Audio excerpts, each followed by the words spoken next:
उत्तर प्रदेश की 10 विधानसभा सीटों पर उपचुनाव का हर कोई इंतजार कर रहा था, लेकिन चुनाव आयोग ने मंगलवार को जब प्रेस कॉन्फ्रेंस की तो उसमें अयोध्या की मिल्कीपुर सीट का नाम ना देखकर हर कोई चौंक गया। अयोध्या की मिल्कीपुर सीट इस वक्त उत्तर प्रदेश की सियासत में सबसे चर्चित सीट है। ये एक ऐसी सीट बन चुकी है जिस पर हर एक पार्टी की निगाह है, लेकिन मंगलवार को जब चुनाव आयोग ने देश के दो बड़े राज्यों झारखंड और महाराष्ट्र के साथ कई राज्यों में होने वाले उपचुनावों के लिए चुनावों का ऐलान किया, तो उत्तर प्रदेश की 10 में से सिर्फ 9 सीटों के ऐलान करने के साथ ये साफ कर दिया कि मिल्कीपुर में फिलहाल उपचुनाव नहीं होगा। और इस घोषणा के ठीक बाद ढेर सारे सवाल उठने लगे और ये भी पूछा गया कि आखिरकार यहाँ चुनाव क्यों नहीं हो रहा है। इन सब सवालों के बीच में ये जवाब मिल गया है कि मिल्कीपुर में चुनाव आयोग आखिरकार चुनाव क्यों नहीं करा रहा, और इसका जवाब खुद चुनाव आयोग से ही सुनिए। Milkipur also is under election, so let me से इट दैट वे। जहां इलेक्शन पिटीशन नहीं है वहां सब में हो रहा है। पिछले कई दिनों से उत्तर प्रदेश में चुनाव की आहट देख रहे लोगों को मंगलवार दोपहर को हुई चुनाव आयोग की प्रेस कॉन्फ्रेंस से उत्तर प्रदेश में होने वाले उपचुनावों की पूरी जानकारी मिल गई। लोकसभा चुनाव परिणाम आने के बाद से उत्तर प्रदेश में विधानसभा चुनावों से पहले होने वाले इन उपचुनावों को एक तरीके से विधानसभा चुनाव का सेमीफाइनल तक कहा जा रहा था। उत्तर प्रदेश में होने वाले ये उपचुनाव भारतीय जनता पार्टी, समाजवादी पार्टी और कांग्रेस के संभावित गठबंधन और बहुजन समाज पार्टी जैसे महत्वपूर्ण दलों के लिए बेहद अहम है। खास तौर पर भाजपा और सपा कांग्रेस के गठबंधन के बीच में ये सियासी मुकाबला शायद सबसे तेज होगा। इस मामले में कई राजनीतिक विश्लेषक अनुमान लगा रहे हैं। दोनों ही खेमों से जो सबसे बड़े चेहरे हो सकते हैं, यानी कि भारतीय जनता पार्टी या एनडीए से मुख्यमंत्री योगी आदित्यनाथ का चेहरा और समाजवादी पार्टी या इंडिया गठबंधन से समाजवादी पार्टी के राष्ट्रीय अध्यक्ष अखिलेश यादव का चेहरा, इन दोनों चेहरों ने कमान संभाली हुई है।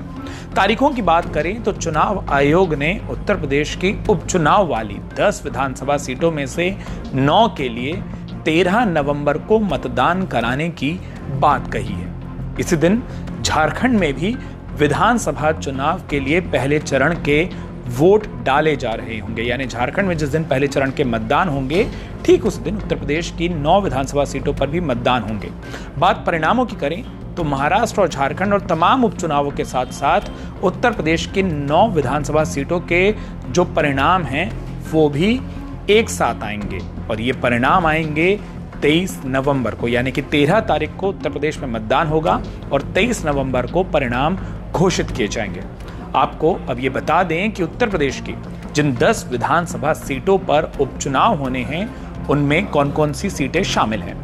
इनमें अंबेडकर नगर की कटेहरी, जहां से समाजवादी पार्टी के लालजी वर्मा जो अब सांसद बन गए हैं वो विधायक थे, वहां पर चुनाव होना है। मैनपुरी की करहल सीट, जहां से समाजवादी पार्टी के राष्ट्रीय अध्यक्ष अखिलेश यादव खुद विधायक होते थे और अब वो कन्नौज से सांसद हो चुके हैं। मुजफ्फरनगर की मीरापुर सीट, जहां से राष्ट्रीय लोक दल के चंदन चौहान विधायकी का चुनाव साल 2022 में जीते थे।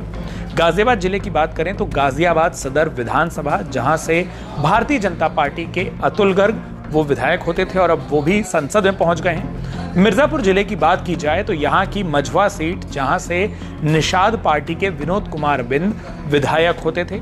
अलीगढ़ की खैर विधानसभा, जहां से भारतीय जनता पार्टी के अनूप सिंह 2022 में विधानसभा चुनाव जीत कर आए थे। प्रयागराज जिले की फूलपुर विधानसभा, जहां से भारतीय जनता पार्टी के ही प्रवीण पटेल विधायक होते थे और अब वो भी संसद में सांसद के तौर पर पहुंच चुके हैं।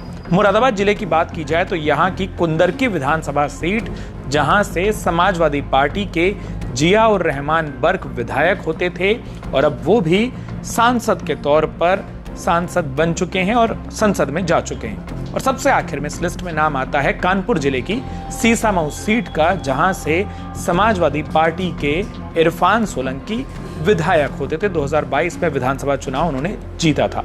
ये तमाम सीटें हैं जहां पर उपचुनाव होना है। इसके अलावा एक और सीट जो उत्तर प्रदेश में रिक्त है, जहां से हमने बात शुरू की, वो है अयोध्या की मिल्कीपुर विधानसभा, जहां से समाजवादी पार्टी के और वर्तमान में फैजाबाद से सांसद अवधेश प्रसाद विधायक होते थे। इन सभी 10 सीटों में से कानपुर की सीसामऊ सीट को छोड़ दें तो बाकी बची 9 सीटें इसलिए खाली हुई हैं क्योंकि वहां पर जो निर्वाचित विधायक थे वो सभी इसी साल हुए लोकसभा चुनाव में सांसद बन गए हैं।